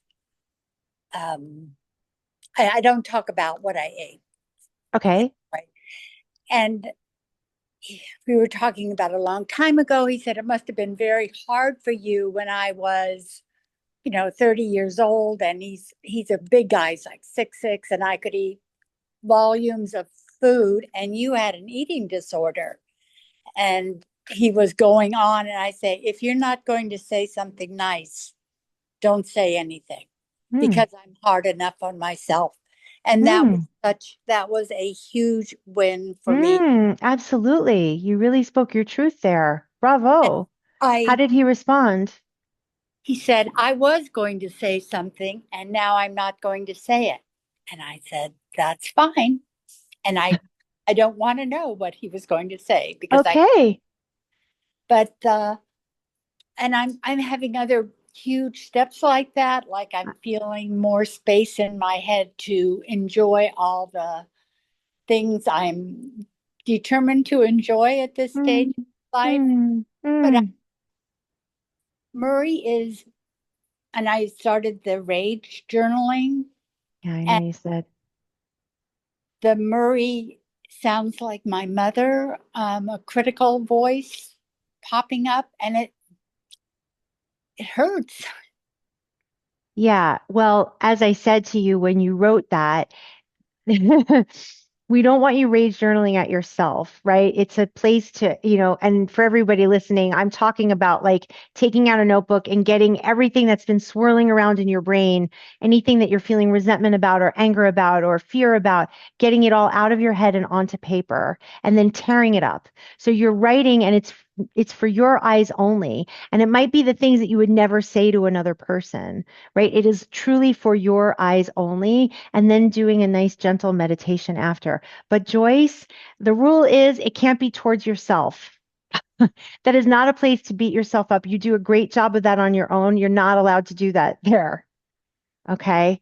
So it could be towards your mother for the things that she said, right? Getting all that out, but not towards you. Okay, and I don't always find your responses. I think I have two names, Rosie and Joyce, for some reason, and sometimes I don't see your response to that. So thank you.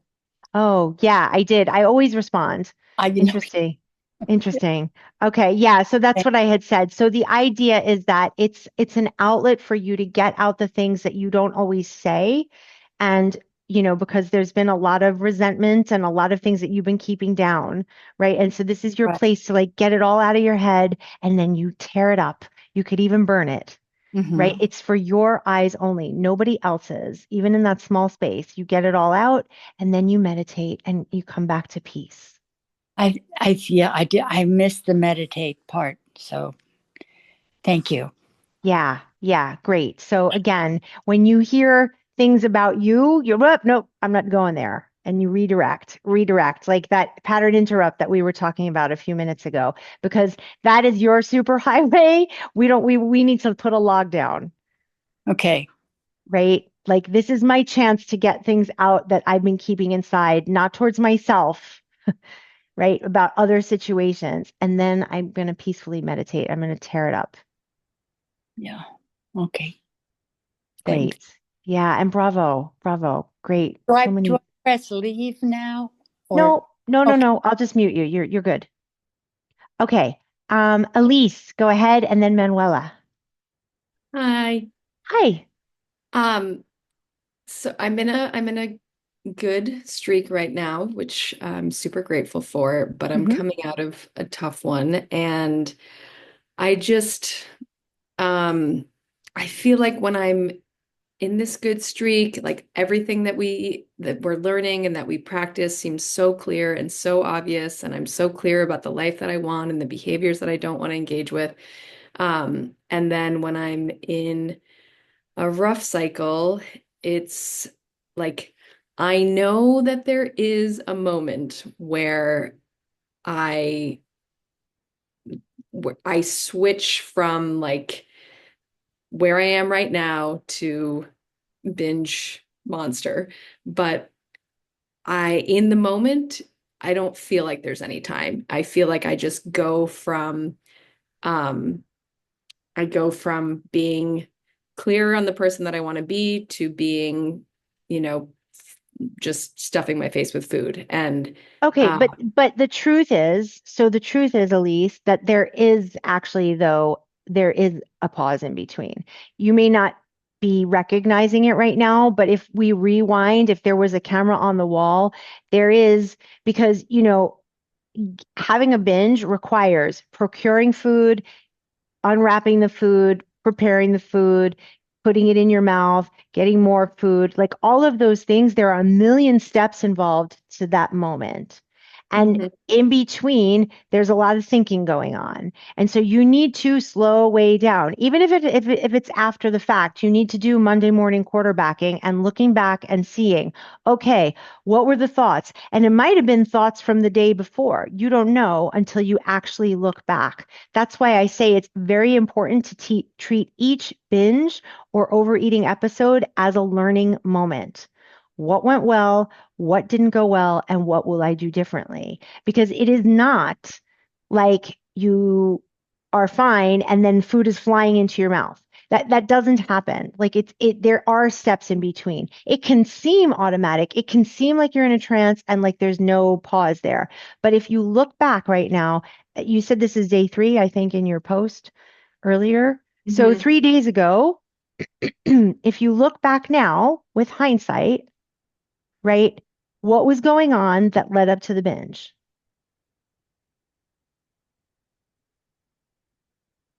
Um, I'm I mean, work, holidays, What about breakup. work? What about work, holidays, breakup? So what were the thoughts I that think related just to food? feeling overwhelmed by. Well, what were your thoughts? Because overwhelm was a feeling, right? So the circumstances, we've got work, holidays, and a breakup, right? Like that's a circumstance. And then your feeling is overwhelm. But what's your thought in between the circumstance and the feeling? Um, I think something about like it's too much. This is Everything's too moving too much. fast. Yeah. This is too much. So I might as well binge, Hmm. right? So that's the thought. This is too much. You've got work, you've got the holidays, and you had a breakup. And I'm sorry about your breakup, by the way. But okay, so we've got work, holidays, breakup, and then a feeling of overwhelm. And in between, this is too much, this is too hard. Is there any of like, I deserve a break, I deserve this? Like get clear on this. This is Yeah. very, very important. Yeah, so Yeah. what name them? What are the thoughts? This is too hard. Um, yeah, this is too hard. I need some soothing. Mm. I'm at a normal weight, so it's okay for me to binge. Oh, That it happens. won't matter. You're at a normal Yeah. weight. Okay. And Yeah. we want to use the word you, right? So like this is too hard. You deserve a break. You need some soothing. You're at a normal weight. This won't do any damage. Right. So look at this. It is not automatic. Okay. I Yeah. want you to see that. Right. Let me Yeah. get my little notebook here. Um, Elise, there is a lesson I did on permission giving thoughts and refutations. Okay. So on one side of the page, I want you writing down all of these thoughts. You deserve some soothing. You're at an okay weight. This is too hard. You need a break. All of those things. And then on the other side, what is the truth? I do Mm, need a break. Food isn't a break.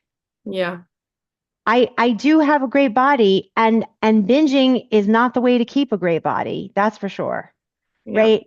I need some soothing. I do need soothing. Binging is never soothing, right? You want to like call out the lies for what they are. And it's fine to do it now. It doesn't matter that it happened 3 days ago. I would take out a piece of paper and a pen, and everybody here, same practice for you. If you had a binge yesterday, if you had it a week ago, think about all of those permission giving thoughts that then led to the binge, right? So you want to get very, very clear and go through each one discreetly and call it out for the lie that it is. There's a little truth in it too, right? Like, yeah, you do deserve a break and you do need soothing. That's hard going through a breakup. But a binge, that's not going to help soothe you. That's going to make you feel unsoothed. Yeah. So Yeah. do you see what I'm talking about here? Yeah. Yeah. No, And yeah. No, I just think like once, I mean, I know that the binging requires like preparation, etc. It feels like once I'm there, it's so hard to stop. And so what I would really like to get better at is before I start, like right, interrupting but okay, urges, like you just but said. yes, yes, great. That's a great goal. But stages of change, that's another lesson for the group, right? So stage one is you catch it after the fact and you do what I'm doing now. And you can't skip this stage. I'm sorry, but you can't. Binges are going to happen. Learning moments are going to happen. The Yeah. key thing, though, is you got to get the learning moment from it. If you blow past it and you think, I just don't want that to ever happen again, you're going to keep falling into this trap Yeah. because the gold is in what we just discovered. Yeah. Taking Okay. the time to say, what happened here? What Yeah. went well? What didn't go well? And what will I do differently? Well, one thing is what didn't go well is you were believing all those lies from your lower brain. So we need to take them strand by strand by strand, like you're untangling a necklace, and call them out for the truth of what they are. So you have clarity so that the next time you hear those thoughts, you're going to go, I know what this is. I'm Yeah. onto my brain. Okay, but again, stages of change. Stage one is you keep binging, you catch it after the fact, you use it as a learning moment, you really learn from it, and you quickly get right back to eating adequately. You move Yeah. on. Yeah. Stage two is you catch it mid binge. So you start to eat some food and you stop. You say, Up, I see what I'm doing. This isn't serving me. I'm going to catch it now and I'm going to go right back to adequate eating. I don't need to slash all the tires just because I ate some extra food. Yeah. Right. And then stage three is you catch it before. And there's fluidity to this. This is not an exact science, but it is very normal to catch it after the fact. And the way to really recover is to catch it after the fact, learn from it, see the gift in that moment, and then move on. Mhm. Okay. I like that. See the gift. Yes, the gold is in the learning moments. It Yeah. is in the learning moments that you find all of the things that, and it's, you have to have those learning moments in order to know, oh, when I'm tired from work and when I'm dealing with relationship issues and when there are holidays, I'm vulnerable. My brain is going to throw out these thoughts. I need to know that. What can I do instead? You know, am I going to call a friend? Am I going to make update? Like what am I going to be doing next time I'm feeling vulnerable like that? Because Yeah. binging isn't the answer. But you Yeah. won't know that if you're not taking the time to untangle this. Mm. Okay. Yep. Thank you. Yeah, such a great question. Very helpful for everyone, I'm sure. Okay. Thanks. Lori wrote, yes, it feels like it sneaks up on me. Madison said, really helpful. Thank you. Good. Okay. So, and again, Elise, right? Like watch the lessons on stages of change and excuse refutation, right? Very important. Okay. Manuela.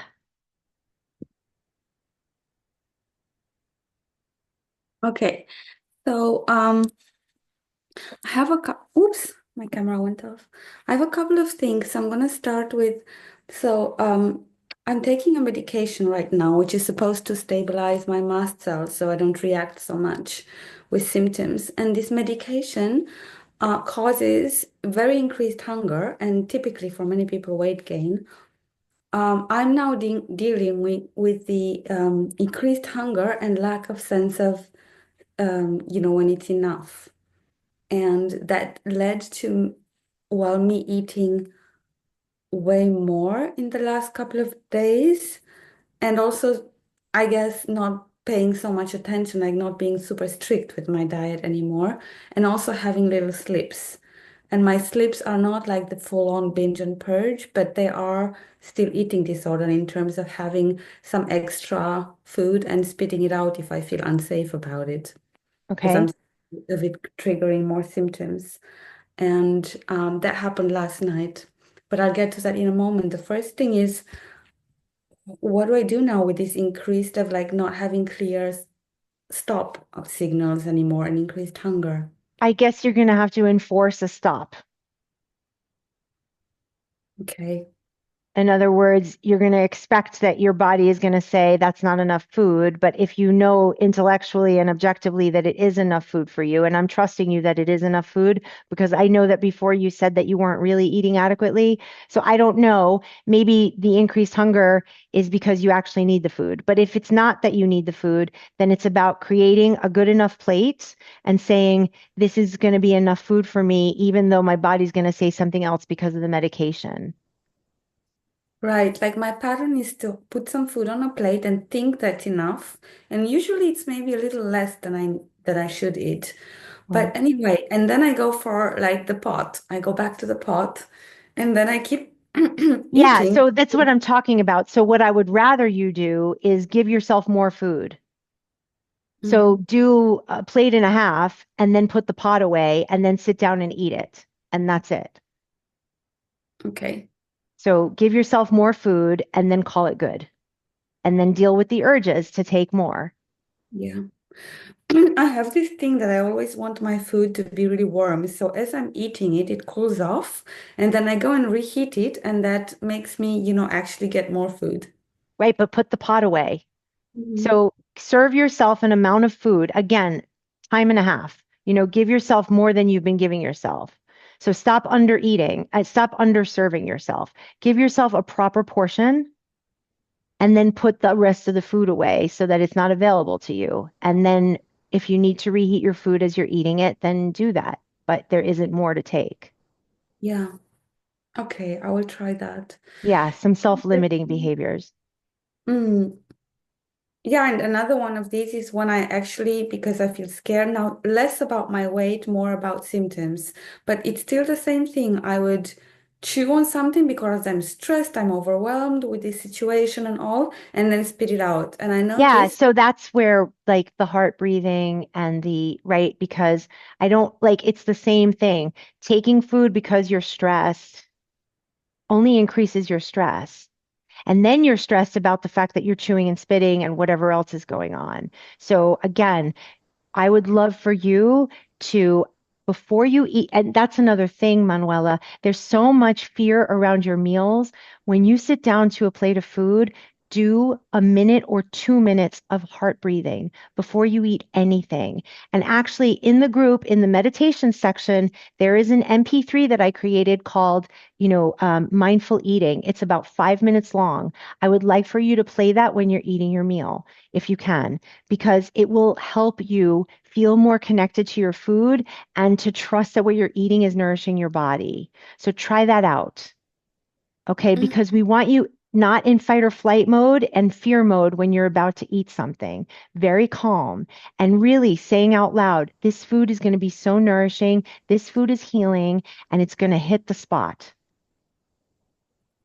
yeah. Yeah, I started to do vagus nerve or breathing stuff before eating now. So I'm Good. gonna continue with that. And I Okay. noticed last night what triggered a little binge was actually the feeling of celebration. So that seems to be a trigger for me. I don't know if it happens to other people, but whenever I'm Sure. celebrating, I mean, the Murray, I don't know where he went, but Murray the dinosaur is the best liar in town. You're so sad, you're so happy. It's a celebration, it's a funeral. I mean, there's it will fit any situation to get you to binge. Our lower brain is designed to get us to do those things. So it's going to make it sound very rational for the moment. Mm, The best liar in town. yeah, yeah, Yeah. okay. Yeah. Yeah. Great. So good. Really, really good questions. Okay, everyone, we are getting to the end of our time together. I am going to share my screen one more time. Okay. And I would love, I'm going to hold on, go back. Back. I am going to just pull up the chat. So I would love for everybody to share a takeaway. What is something that you're taking with you from today? Right? We did a lot of things, right? We did mindful breathing in the beginning. We celebrated our wins because what we celebrate, we integrate. We did future self-guided visualizations and we talked about letters, right? And then we did a lot of coaching and we did different urge interrupters and even more coaching. So, what is something you're going to take with you from today? I really want you all to share what are the things that you're taking with you. So, let's see. Ava said, I need to use tools instead of trying to just use willpower. Beautiful, Ava. I love it. Elise, untangling lessons learned is essential for recovery. Yes, so very important. So very important. Nanda, this is too hard is a lower brain thought. Just realizing that I have this thought a lot and it seems very believable, but didn't recognize it as neurological junk. Yes. Linda, urge interrupters, breathing. And Nanda, the truth is what's hard is binging and overeating, right? It's very important to remember that. Cheryl, always go back to the basics of eating adequately and allowing urges. Yes, yes, yes. Beautiful, Cheryl. Gail, using urge interrupters. Great. Lynn, I will block the habit road and visualize the concrete or the tree blocking the way. I love it. Lourdes, I will check out at night doing any other things apart from eating. Great. Lisa, continuing to believe I am allowed to eat adequately. Yes, yes, yes. Albine, not to resist the urge, but to let it move through me. Yes, Anna, when I feel that being chased reflex, feeling and reflexes to speed up and run, that's when I need to slow down and breathe or tap. Do the opposite and show my body brain that we are safe. Yes. Madison, systematically go through my lapses, write down Murray's crap name, those permission giving thoughts. Also act as if. Yes. Manuela, watching um, the naive part and the tendency to slip after a few days. Yeah, there's a lesson, naive immunity. Great, Manuela. Erin, heart breathing helps with rest and digest and satiety. It sure does. Absolutely. Lori, urge interrupters and untangling the necklace of how this binge suddenly occurs. Beautiful. These are great. Okay, and I just want to say to anyone here who is not part of the Brain Over Binge group already, what are you waiting for? Join the group. We meet every week at 10 a.m. on Sunday, including this Sunday. It's not New Year's Eve, after New Year's Eve, but this Sunday we will be meeting. And you get written coaching 24/7. You get access to all the prior calls, lessons, guided meditation. Catherine does a call once a month on Thursdays from 2 to 3 p.m. Eastern. It is $159 a month, but if you join this week, you'll get your retreat fee refunded. So if you're interested in doing that, you just go to brainoverbinge.com/group. So I just wanted to share that to anyone who might be interested. And let me stop sharing my screen again. And so, yeah, so that's everything for today. And if you are able to turn on your cameras and unmute, I always love to see everyone and wave at you and hear you. So if you can, be so great. And I just wish you all the most beautiful rest of your day and evening and New Year's. Thank you, Anna. Thank you. Thank you. And yeah, just Happy New Year to you all. Sending you so much love. Thank you. Bye, everyone. Bye, everybody. Bye. Happy New Year. Happy New Thank you Happy so Year. much. binge-free New Happy Year. New Year. Bye. Bye. Bye, Hugs to you all. everyone. Bye. Big hugs. Bye. Bye, everybody.